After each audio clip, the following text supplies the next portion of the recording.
Welcome to the Education Marketing Leader podcast with Chris Raposo. If you're looking to dive into the latest industry insights, draw inspiration from education success stories, or just want to sharpen your marketing skills, you're in the right place. Here, we bring you a diverse range of voices from experts and leaders in the field, offering you a unique blend of professional development and practical strategies.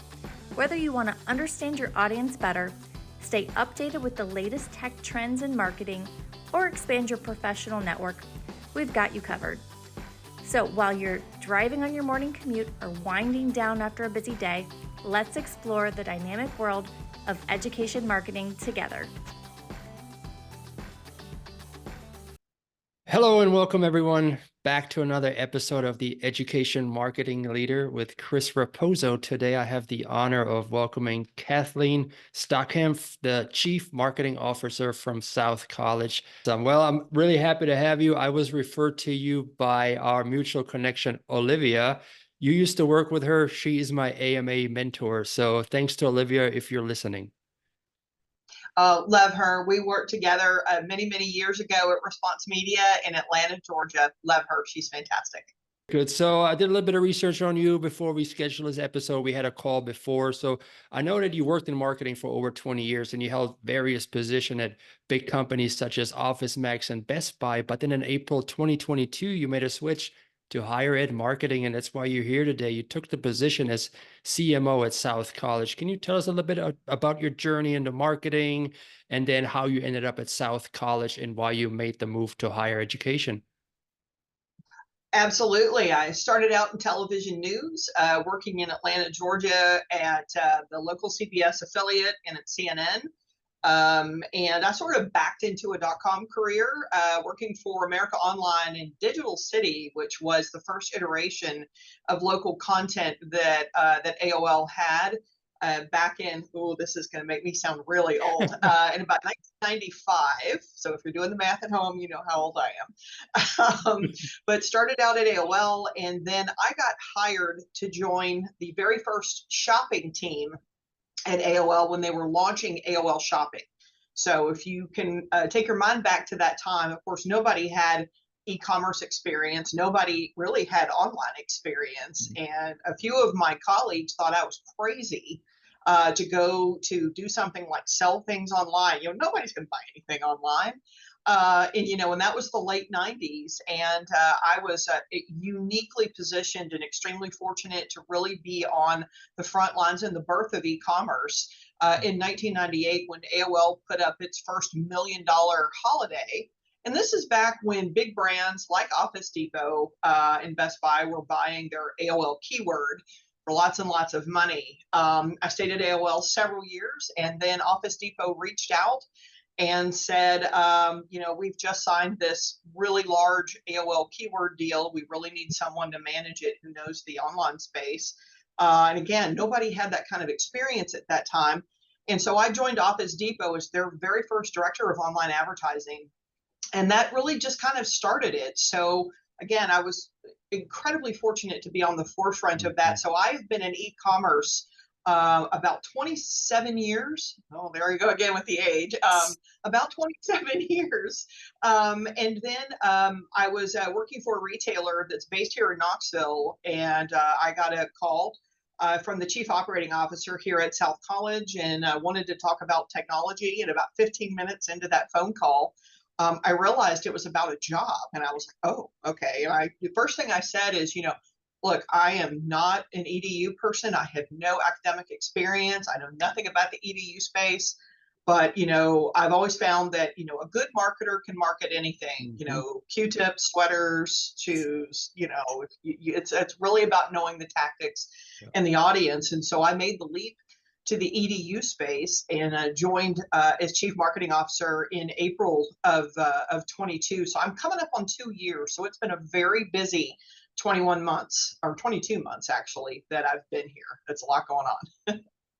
Yeah, and you're a trailblazer too, so that's very attractive to these presidents and these decision makers at higher ed institutions. And talking to other higher ed CMOs and VPs of marketing, I can tell you that they're bringing more and more people from the private sector into higher education to help them revamp, especially as the enrollment cliff is approaching to change their strategies, change their tactics, and attract more potential traditional age students as that number dwindles. But we talked about a big initiative you had once you started at South College, which was to revamp your website, launch a new website. So let's focus the episode on that, because that is a big, big undertaking that could be intimidating to a lot of higher ed marketers. So could you share with us some of the strategic visions that went behind South College's new website?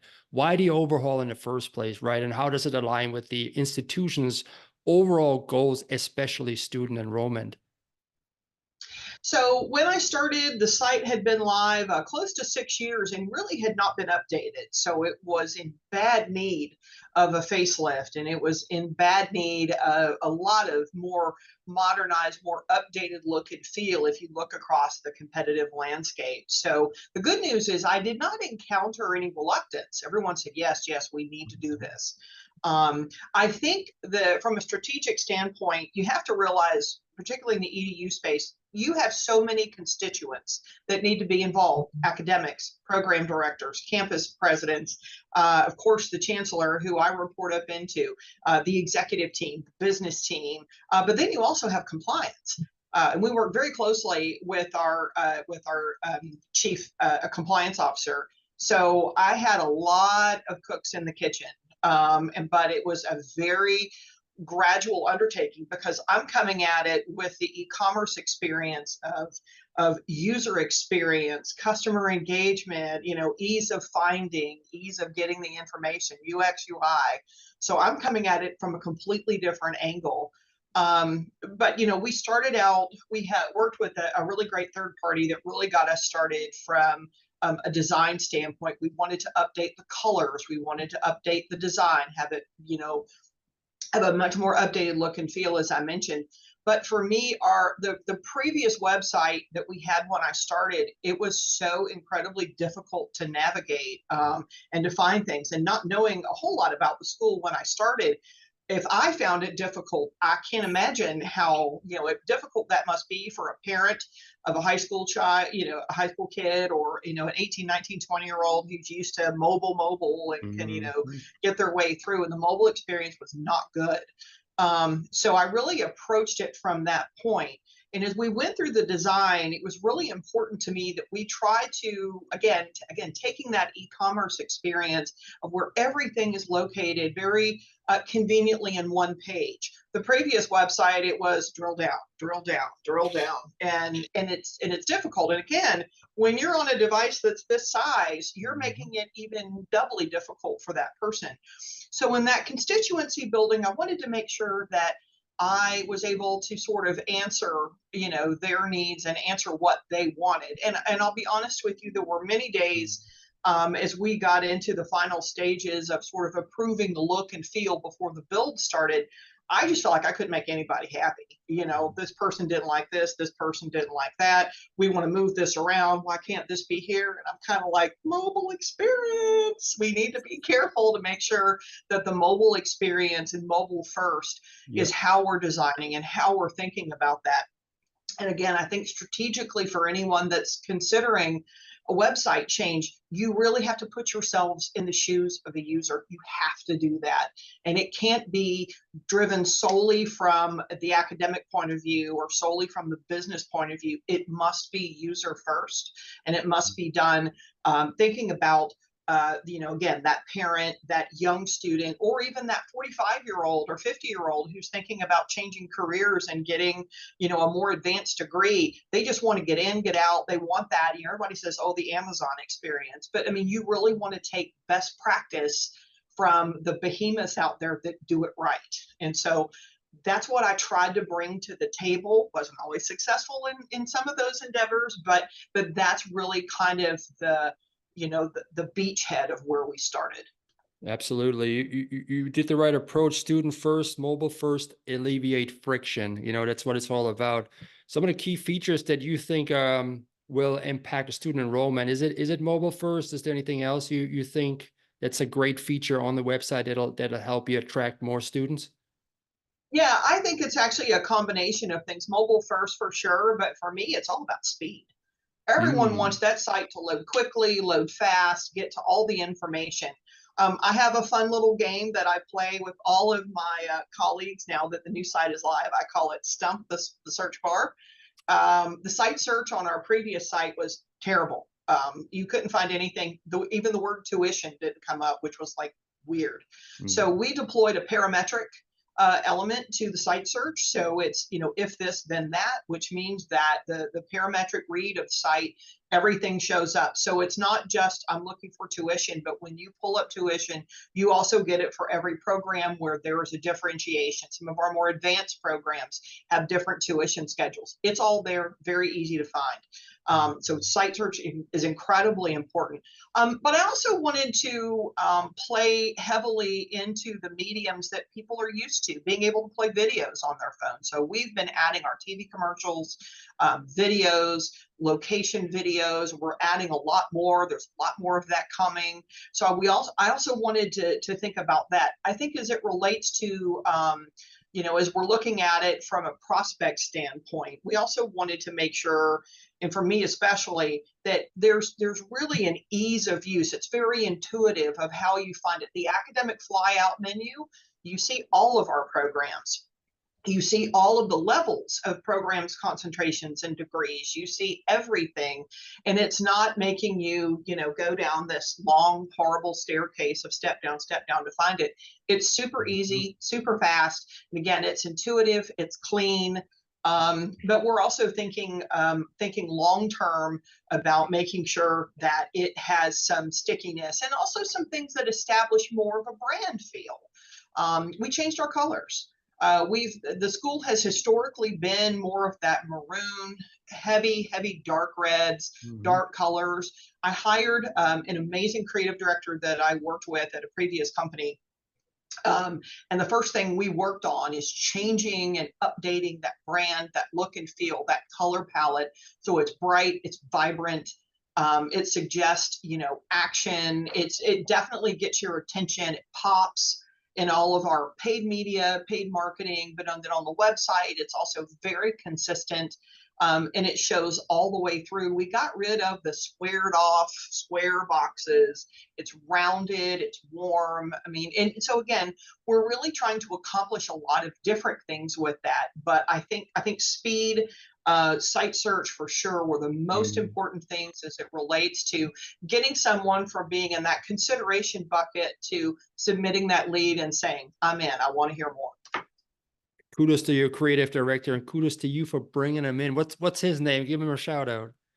Oh, he's fantastic. His name is Jose Salas, and he is a legend actually here in Knoxville, extremely well known, incredibly talented. And I was just extraordinarily fortunate that he, took a chance on leaving e-commerce to come join us. He's been amazing. Actually, my entire team is just phenomenal. I can't say enough about my whole team. They're amazing. I'm extremely lucky. Awesome. Very good to hear. So when you did the user experience approach, right, for the website to ensure that it's intuitive and engaging for prospective students, did you draw, I'm sure you did, right? Did you draw on your experience in e-commerce? Because you mentioned that a lot of people talk about bringing the Amazon experience to a higher ed website, right? Was that something you actively drew on from the past? Absolutely, because I went really back to basics. And I'm actually the parent of two college students. I have one in graduate school and one who's a senior. And I put myself back in the days of, if I'm a parent, and school is expensive, it's a life-changing decision. What information do I need? What information would I be looking for? And so that's kind of where I started. And from the user experience, again, what you bring from e-commerce is almost that categorization breakdown, size, color, dimensions, and sort of taking that approach. So when you look at a program page, what you see is, here's more about the program. Here are the scholarships that you might be eligible for that program. Here are the locations where that program is available. Here's more descriptions. Here's our admissions process. Here's the student outcomes.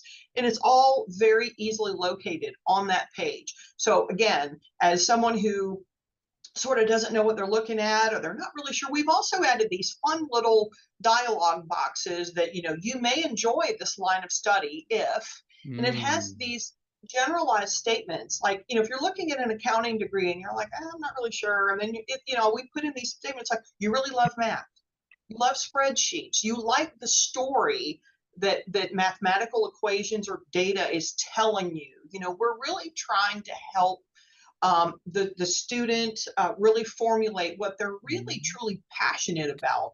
And the passion is, I feel like, what's going to drive them to go, you know what, I want to learn more about this. Same thing with a video. If you have the opportunity to hear a student testimonial, a student, you look like me, you sound like me, I'm kind of interested in what you have to say, and you watch the video. And we have it for we have competency-based education, which is another format besides being on ground and online. We have competency-based education, which is for some of our more advanced degrees, where it's a 6-month subscription and you go as far as you can go in that 6 months. mm, mhm, And we have a doctor of business administration, for instance. We have a doctor of education, and we have this amazing video where these people from all walks of life and all ages are saying, I'm getting my doctor of business administration because I'm ready to turn a corner in my career, I'm ready to do something else.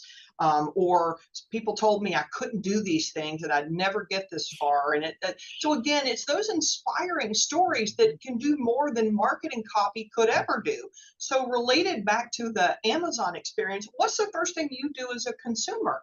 You look at the reviews. The mhm. reviews are like, I love this product, or don't buy it a size up. I'm a female, so I'm always looking at the reviews, because when a lady is saying, hey, buy this a size up, it's too tight, I'm like, oh yeah, better do that. So it's kind of that same affinity experience, where I'm going to follow what my affinity says. Again, you look like me, you sound like me, you're interested in what I'm interested in. Gosh, that's compelling. And again, it sometimes weighs more than any marketing fluffy copy could ever do. And so again, just pulling all of that experience in to make it more comprehensive, and most importantly, to give it more than that singular face of, here's our website, here's our program. It's Mm, really like, here is our entire experience, here's what you find at each campus, here are all the great things that are going on. One of the things that we pride ourselves at South College, we're across 6 states and we have 8 campuses plus online, is the amenities are phenomenal. It's one of the reasons, quite frankly, that I was very interested in this job. The labs, the classrooms, the simulation rooms that they use for nursing and physician's assistant are incredible. mhm. And it's just, you have to find a way to make that sort of jump off the page. So it's not just, we say it's incredible. No, it's really incredible. Come look at it. And so again, that's more of that 3-dimensional approach that we Mhm. wanted for these potential students and even parents alike. Yeah, it sounds like you really put your mind to it, and I love that you implemented a personalization strategy there too. Like these kids, they come onto the website and they have a general idea what they like, but then when you said, "Hey, you may like this or this or that," right? That helps them get into the right path from the start instead of jumping around and switching majors 3 or 4 times throughout their college career, right? And then having to spend more Absolutely. money on it because they have to make up some classes, right? But let's talk about the content strategy for your new website. How did you decide what information should be included and presented to appeal to those prospective students? Yeah, the first stop in those decisions really start with our compliance. So we work Mm, very, very closely with our vice chancellor, and she's over all of compliance. So we have content that must be there. Student mhm, outcomes, obviously, graduation rates, Bureau of Labor and Statistics, things like that we must include. So that's really where we start from, is here are all the things we must have. And then we kind of push it towards to, here's all the things that a consumer should know outside of compliance, which is how long the program lasts. What do you learn? What are the skills you'll be potentially, if you're successful and you graduate, here are the skills you'll be, that you'll walk out with. And then, of course, scholarships are incredibly important. Scholarships, grants, We're extremely fortunate for most of the states we're in. We have some really amazing grant and scholarship opportunities, and we also participate, obviously, in several federal programs. And again, as a student, as a parent, you need to figure out how to pay for this. And so we keep it very easy, convenient, and very snackable sizes, clickable, scholarship icons that you can go and learn more, read more, understand them. But, that's got to be there too. And then the content, again, when I mentioned you will enjoy this line of study statements, I really wanted to dig into it. I really kind of got into the head of, honestly, my two college students, that I kind of have an idea of, what really drives them, things that they're interested in. But I also had an opportunity here. We have two campuses here in Knoxville, here where my office is. I asked students in the elevator, when they have on their scrubs and they've come from class, and I'm like, what made you choose diagnostic medical sonography? What made you choose that? And they're like, oh, I really love helping people. And, I think, taking x-rays are really cool. And, I love seeing the inside of the body. And I'm like, okay. And that's kind of where that clue came from. Talking to our nursing students that are scattered at every campus we have. Nurses are driven by a lot of different things. It's usually a personal experience where they've had a nurse that took great care of them, or a family member, or they're really driven by just being able to be on the front lines in an exciting environment, working in an emergency room where there's, constant, movement going on. Every person is driven differently. And so trying to encapsulate that into statements that are more relatable, because again, some of the programs in our computing and technology section are, also people that are more data driven. Their brain works a little bit differently. That's different from someone who is wanting to work in the healthcare field, but this is someone who is driven by data, story that data tells, or you love math and you love solving problems. But even for criminal justice and our criminal justice degrees, you like these dramas on television, crime solving. Crime solving is really big in podcasts right now. I know, because I get advertisements for it. But people are really driven by the, kind of the whodunit and, finding the clues. So if you're really interested in finding the clues and you like drama, criminal justice may be a great place for you to be. And so it's really trying to sort of peel back the onion and really understand what drives someone to the kind of, direction they want to go for, their life, their livelihood. And we're just trying to find cool, creative ways to do that. I really love that you collect first party data from those students on the elevator to help you better market to those students. It's the wisdom of crowds. I mean, again, it's pulling from that e-commerce experience. I can't tell you how many times in 27 years of e-commerce that when customers are happy, they're going to put comments in, they're going to email you, they're going to put comments on your social media. And when they're not happy, they're going to let everybody know about it. And they're going to tell you all the things that they don't like. So you would be foolish to only listen to the people sitting at the table around you and not getting a sense from what consumers really, really think and how they're feeling. And so I definitely took that approach, because again, it's just pulling in all of that sentiment, good and bad, to help drive it.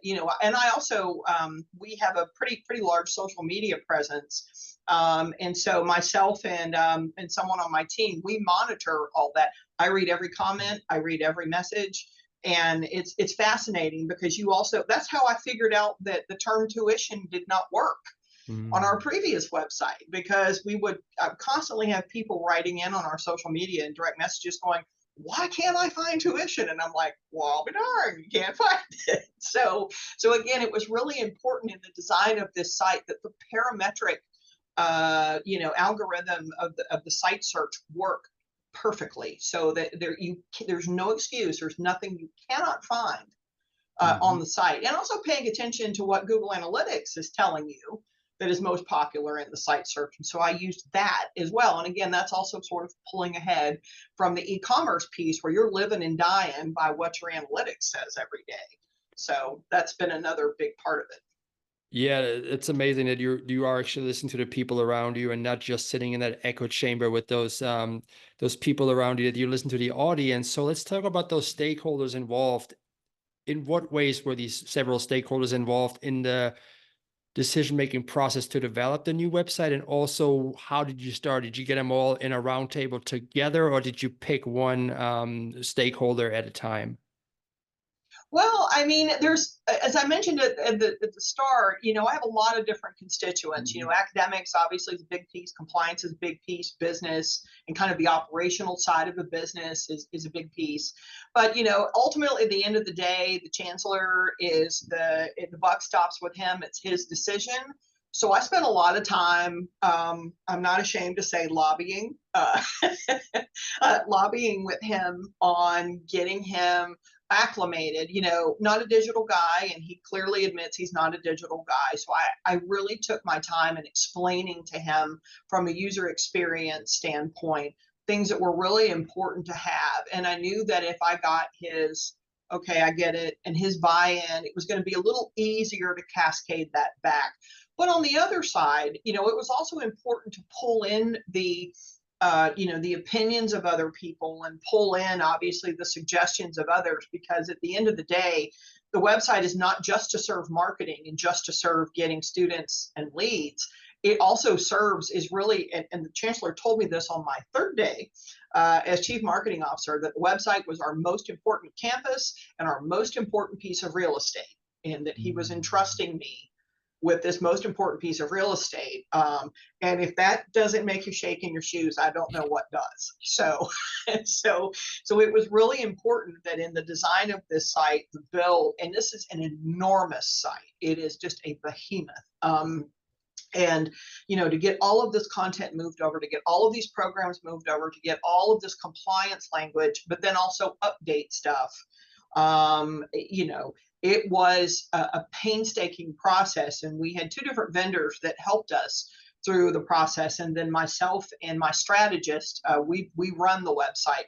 So it's not just building it, launching it, see you later. It's also the amount of web tickets that come in. We need to change this. We need to update this. It's a new year. We have new stats. I don't like my photo. We get a lot of those. And just all it. So it's a lot, and it's a constantly moving thing. And one thing I had to get my colleagues to understand is the website, to me, is a living, breathing thing. It should be constantly changing. It should constantly be updated. It's not a crock pot strategy. You don't just set it and forget it and walk away. I mean, you have to, you have to feed it and care for it and update it, because consumers will pick up on that. If you haven't updated your YouTube channel in 5 years, which is kind of what it was going when I started the YouTube channel, all the videos said 3 years old, 5 years old. And I was like, oh my God, so getting that updated and showing that caring and feeding of your social media channels, that obviously that's how some people discover us. It's that viral quotient where they've seen us on Facebook, or a friend of theirs posted something on LinkedIn. South College, not sure I've heard of that. We can look at that. And if the website looks like tumbleweeds and nobody's taking care of it, then that's a first impression you can't get back. Yep. And so again, that's the one thing I kept trying to get my colleagues to understand, is that you have about, I don't know, I say in e-commerce land, it's usually about 30 seconds. But if you watch the bounce rates, you've got roughly anywhere from 10 to 30 seconds to make an impression. And they're like, I'm not doing this. And they'll click out and go do something else. So the whole point is to get them in and have them go, oh, okay, this is pretty cool. I want to learn more. So. Very good. Very good. Yeah, I love that. You got to keep the content fresh. I mean, obviously you're a higher ed institution. You have events, you have things happening, right? Put it on the news, put it out there, share it across the different pages to keep the content fresh and relevant, and to keep your perspective as well as your current students and faculty informed of what the latest happenings are, and get that buzz going, right? That excitement on campus. So every project has its challenges. Could you share one challenge you faced? I knew you were going to ask me this. Yeah, what was one challenge you faced during the website redesign, and how did you address it? Um, I think probably the most challenging thing is getting some of my constituents to understand that most of our pages for the ease of use on the back end are templates. So, well, can't we move this here? Can I add something here? Can we? And it's just like, no. So thankfully, I was usually able to categorize it as a mobile experience. That if you do this on mobile, it's going to look, it's not going to look good. It's not going to line up properly. And I always try, anytime there was challenges like that, I always tried to take it back to themselves as a consumer. Have you ever looked at a website on your phone for something you want? You're like, oh my God, this is terrible. I can't zoom in. I can't scroll out. I can't, I can't do these things, and it's frustrating. So that was definitely a challenge, but I think that the primary challenge that I ran into more often than not is, getting folks to understand that just because they're looking at a page, and we went through endless QA cycles. And look, if you look at the site every day, all day, as we were doing, you're bound to miss stuff. You're bound to miss a comma that's not right or a typo somewhere. And, there was definitely some panic and some freak out. And it's just like, yep, no problem. Okay, taken care of. But to get them to understand that it's not a newspaper ad, it's not a magazine ad where there's a typo, oh God, we can't do anything. It takes moments, literally moments, to make that change. And it's not just stuck in stone. I think that's probably been our biggest challenge and look, I enjoy the evangelism of this project. I really do, because when I started, there was very little understanding of the digital space, even less understanding of the web. And now here we are 2 years later, and I have, some of my colleagues on the executive team are like saying, mobile experience, we need to think about this, and how's this going to look on mobile? And I'm like, because it's that evangelism of getting them a little closer to my world. And so I have been a shameless networker about the website, sending links out. I even ask our partners, our digital agency, our analytics agency, other partners that we have in our ecosystem, hey, here's a staging link. What do you think? Tell me what you find. What do you think? And so again, it's also getting that extra set of fresh eyes on it, and again, my two college kids, I sent them a link on the phone and I'm like, okay, tell me what you think. And they both were like, oh, this is much better, so it was gratifying, at least in that regard. But I think the overcoming, and I don't want to focus so much on the challenges and as much as, finding ways to get over that wave and keep going, is again, that just constant evangelism, listening, but also trying to help them hit the curve of understanding, that the web is, like I said, it's a living, breathing thing. We can make changes. Yes, we can move things around. Yes, we can change pictures. Yes, we can add other types of programmable content, but no, we can't put a burst over here, and well, no, we can't put the content over there. We can try, but it probably won't look good. But like I said, we've come so far in the 14 months when this project started to when it launched, and so I am incredibly proud of that, and I'm really proud of my colleagues too. Because there definitely were days that it wasn't fun. And like I said, I go home and I'm just like, I cannot make anybody happy. But then there are other days when they're like, this is great. I'm like, yeah. So, it's a toss up. You persevered and you got the benefits for it, the reward. So for sure, it looks beautiful. Everybody should check it out. South College will share a link to the site in the recap. But let's say some higher ed marketers listening to this episode and they want to update their most important piece of real estate of their college campus. How should they go about it? What is one piece of advice how to get started? I always start with competitive analysis. Again, that's just the e-commerce, that's just beaten into my head. I start with a competitive analysis. What are the other folks doing? What are they not doing? I think that's where I'd start. And then I also think I would make a scratch list off to the side of, what do you want to accomplish? What are the problems that you have, and what are you trying to accomplish in fixing those problems? Because that keeps you from kind of boiling the ocean. Because when I started this project in October of 22, that was the one thing that it was kind of like, oh, we need this, we need this, we need this. And I'm just like, okay, that's not helpful. I need to kind of start from something a little more simplistic. And what I kept coming back to is the current site is a bad user experience. The current site was a bad user experience. It was slow. It was old. It had stuff that was wrong. And like I said, site search was not good. I'm like, all right, that's where I'm going to start, is an awesome, fast, effective experience. Site search that is just pristine and making everything so easy to find and easily locatable on one page.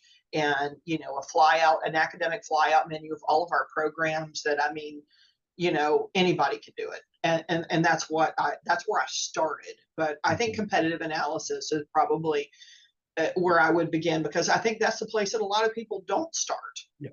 And I think you can learn a lot. And we have some fantastic competitors that have incredible websites and do an amazing job.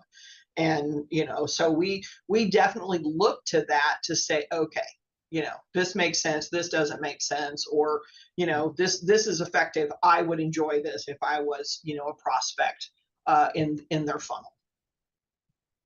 Competitor analysis, figure out your problems, have a goal, aim for it, reach it, crush it. Super episode today, Kathleen. If somebody wants to get in touch with you to learn more about you or how you went about it, how can they get a hold of you?